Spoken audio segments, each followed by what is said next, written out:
सूरज ढलते ही गांव में अंधेरा छा जाता था। हर तरफ सन्नाटा पसर जाता था। इस सन्नाटे को चीरती हुई सिर्फ हवा की सनसनाहट सुनाई देती थी।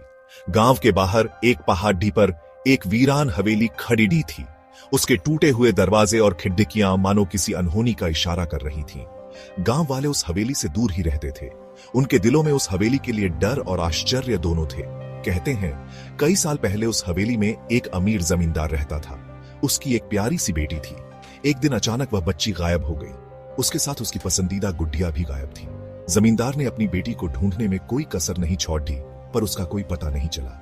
कुछ साल बाद दुखी जमींदार भी गुजर गया। तब से वह हवेली वीरान पड़ी है। गांव वालों का कहना था कि उस बच्ची की आत्मा अब भी उस हवेली में भटकती है। वह अपनी गुड्डिया को ढूंढती रहती है। कई लोगों ने रात के अंधेरे में हवेली से बच्चे के रोने की आवाजें सुनी थी। कुछ लोगों ने तो बच्ची को अपनी गुड्डिया के साथ झूला झूलते हुए भी देखा था।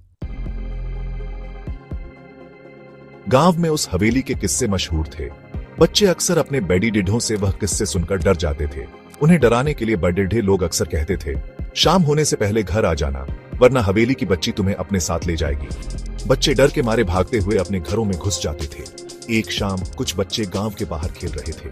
खेलते खेलते उनमें से एक बच्चा दौड़ता हुआ हवेली के पास पहुंच गया। उसने हवेली के अंदर झांकने की कोशिश की।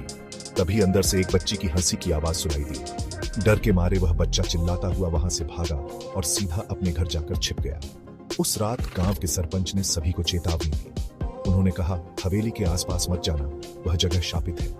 गांव वाले पहले से ही उस हवेली से डरते थे। सरपंच की चेतावनी सुनकर उनका डर और भी बढ़ गया। उन्होंने ठान लिया कि वे कभी उस हवेली के पास नहीं जाएंगे।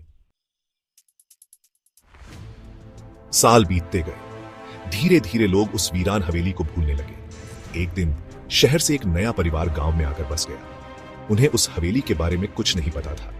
उन्होंने वह हवेली बहुत पसंद की।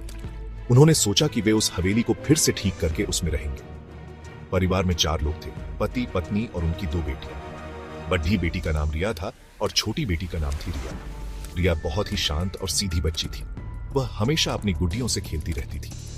रिया को नई जगह बहुत पसंद आई। उसे हवेली का बगीचा और झूला बहुत पसंद आया। एक दिन रिया अकेली ही हवेली के पीछे खेल रही थी। तभी उसकी नजर एक पुरानी और धूल भरी गुड़िया पर पड़ी।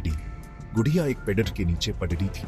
उसने गुड़िया को उठाया और उसे साफ किया। गुड़िया बहुत सुंदर थी।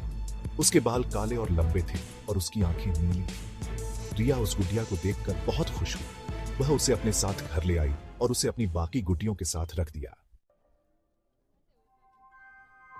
उस रात रिया को अपनी गुड्डियों के साथ खेलते हुए देर हो